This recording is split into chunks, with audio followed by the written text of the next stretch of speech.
dibersamai oleh Bapak Kepala Sekolah Institut Global, Pak Biasa, yang sudah berkenan dan melaksanakan kegiatan wawancara hari ini. Nah, saya selamat pagi Pak, bagaimana kabarnya? Ya, selamat pagi. Nah, untuk kesempatan hari ini ada beberapa yang ingin saya tanyakan mengenai tentang kegiatan tugas untuk melengkapi tugas guru penggerak saya, di mana ini menyangkut pengambilan keputusan sesuai dengan nilai-nilai kebajikan sebagai pemimpin. Nah, di sini rencananya ada 8 pertanyaan yang saya akan berikan. Apakah bisa dimulai? Siap. Nah, untuk pertanyaan pertama, selama Bapak menjadi kepala sekolah di sini, bagaimana Bapak dapat mengidentifikasi kasus-kasus yang merupakan nilai dilema etika ataupun rujukan moral? Terima kasih atas pertanyaan yang disampaikan. Selama ini saya melihat dari sudut pandang moral dan hukum. Apabila kasus itu melawan hukum, maka sudah tentu benar lawan salah itu adalah rujukan moral. Namun jika masih bisa kita katakan benar lawan benar, maka masalah tersebut termasuk dilema etika. Seperti itu yang dapat saya. Berarti dapat saya simpulkan kalau yang menyangkut tentang rujukan moral itu nanti tidak ada sangkut pautnya, ada sangkut pautnya dengan peraturan ini. Kemudian kalau dilema etika itu adalah menyangkut benar lawan benar, itu nanti tergantung dengan nilai-nilai kebajikan yang maksimalnya. Nah, pertanyaan kedua, bagaimana Bapak menjalankan pengambilan keputusan di sekolah Bapak, terutama untuk kasus-kasus di mana ada dua kepentingan yang sama benar atau sama-sama mengandung nilai kebajikan tersebut? Ya, hal ini memang agak rumit. Ya, selama ini dalam pengambilan keputusan di sekolah, selama mengambil keputusan di sekolah, yang sama-sama mengandung nilai kebajikan, saya akan melakukan identifikasi terlebih dahulu terhadap kasus tersebut dari berbagai sudut pandang, kemudian menimbang secara matang mana yang paling benar dan keputusan tersebut tidak merugikan banyak orang. Seperti itu.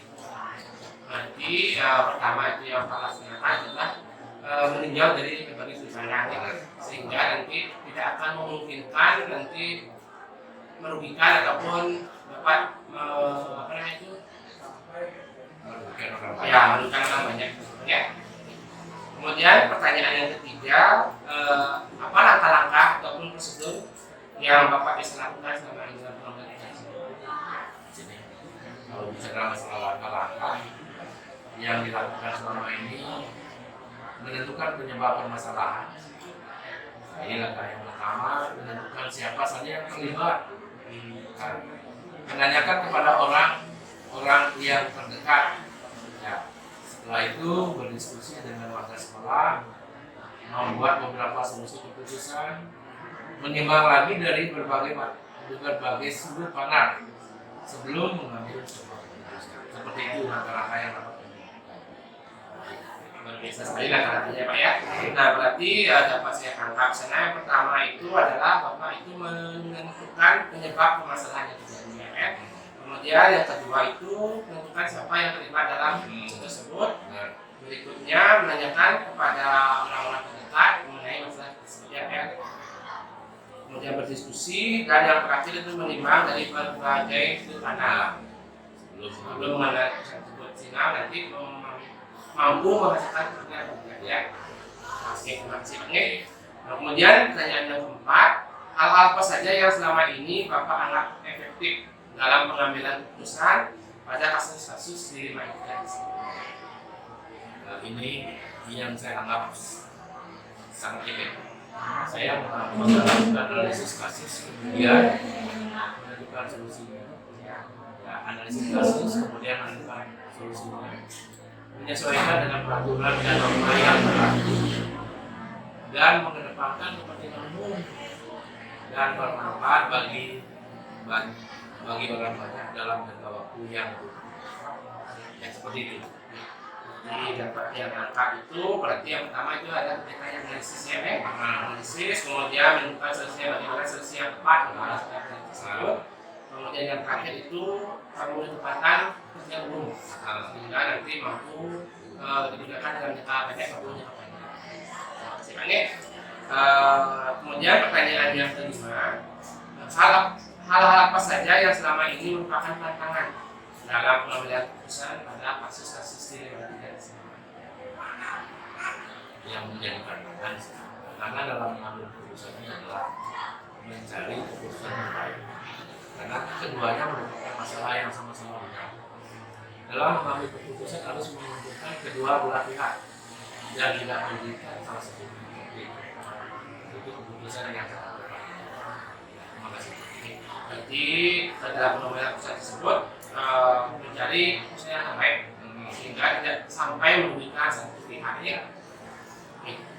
Luar biasa sekali Pak. Kemudian pertanyaan yang keenam, apakah Bapak memiliki sebuah jadwal tertentu dalam sebuah penyelesaian kasus dilema etika? Apakah Bapak langsung menyelesaikannya di tempat atau memiliki sebuah jadwal untuk menyelesaikannya? Untuk apa? Kemudian prosedur seperti apa yang Bapak lakukan? Ini ya yang sudah biasa, karena masalahnya ini tentu yang namanya setelah kampanye. Ya, untuk memutuskan masalah yang ringan ini biasanya langsung saya putuskan. Jika masalah ini berat, saya melakukan sesuai dengan langkah-langkah yang disebutkan pada poin 3 tadi, identifikasi seperti itu, mengawali. Ya, itu yang pasti. Berarti kalau umpamanya kasusnya itu ringan, nanti Bapak langsung menentukannya secara sendiri ya. Kemudian kalau umpamanya kasusnya itu agak berat, kemudian baru ada penentuan diskusi. Kemudian yang soal ketujuh, yang ditanyakan, adakah seseorang ataupun faktor-faktor apa selama ini yang mempermudah ataupun membantu Bapak dalam pengambilan keputusan seperti kasus-kasus di lingkungan tersebut?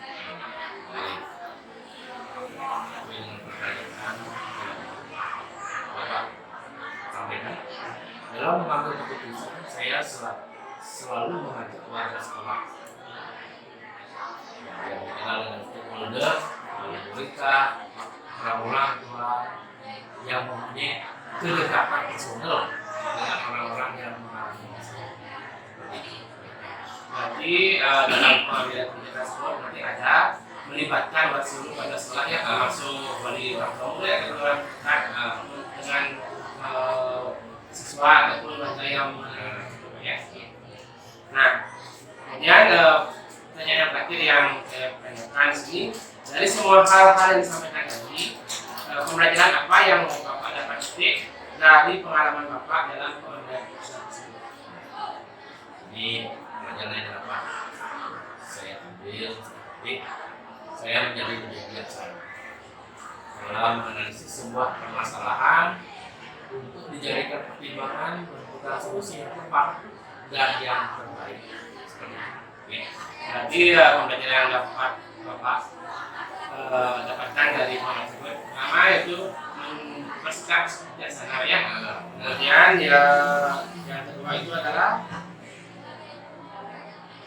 mampu menganalisis masalah itu sehingga mendapatkan keputusan yang terbaik. Oke, terima kasih Bapak. Itu sudah kegiatan wawancara yang kita laksanakan hari ini. Mohon maaf jika ada salah kata yang saya ucapkan tadi. Sekian kegiatan wawancara hari ini. Kemudian terima kasih untuk kegiatan hari ini saya cukupkan. Kemudian nanti saya akan lanjutkan untuk melaksanakan wawancara di sesi berikutnya.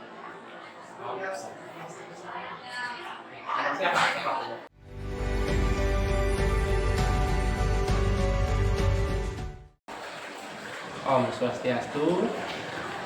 Pada kesempatan ini saya akan melaksanakan kegiatan wawancara yang sudah dibersamai oleh Kepala SMP Negeri 3 Menebel, yakni Ibu Devariani, di mana nanti akan melaksanakan kegiatan wawancara mengenai tentang pengambilan keputusan yang mengandung nilai-nilai kebajikan sebagai seorang pemimpin. Terima kasih Ibu atas kesempatannya.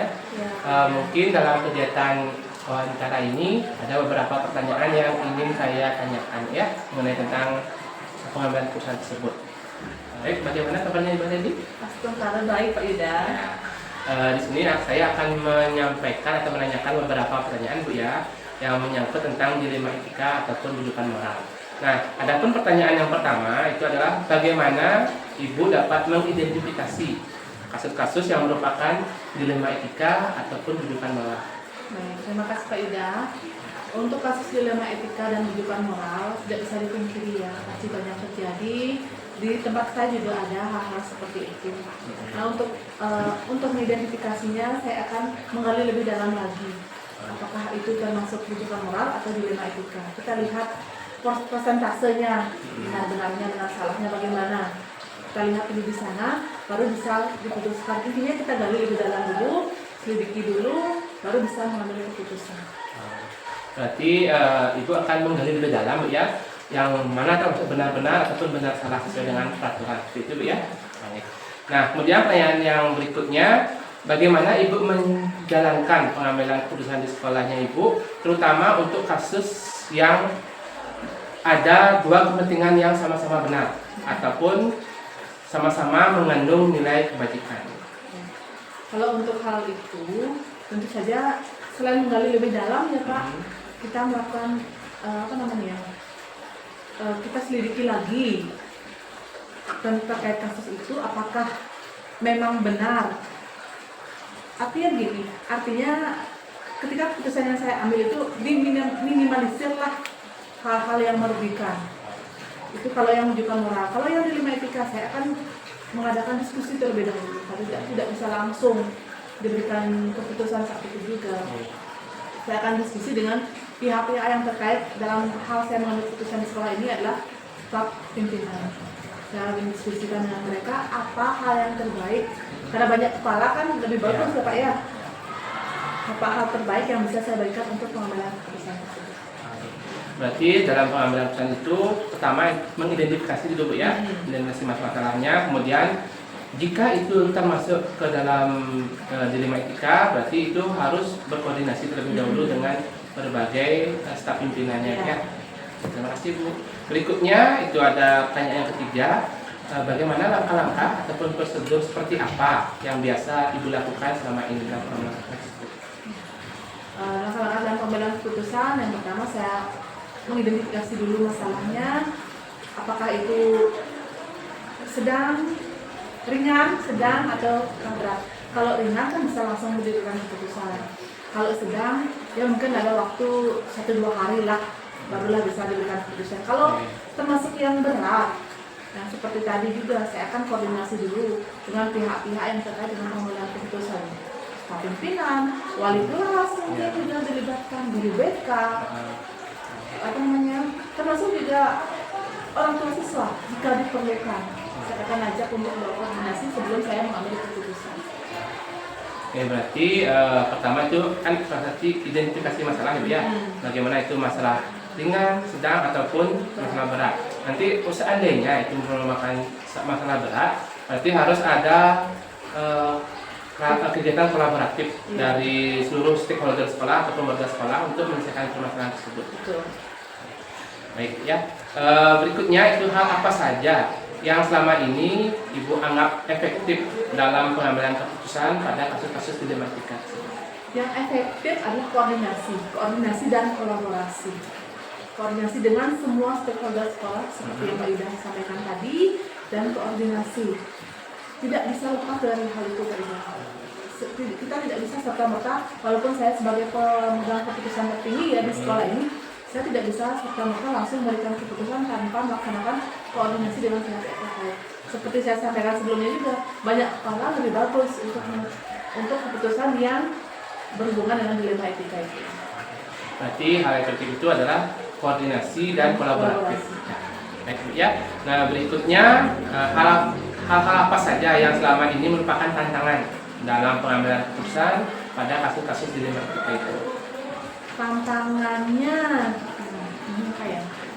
Kalau tantangannya mungkin ya ketika kita mengambil sebuah keputusan, tidak semua orang bisa menerima keputusan itu.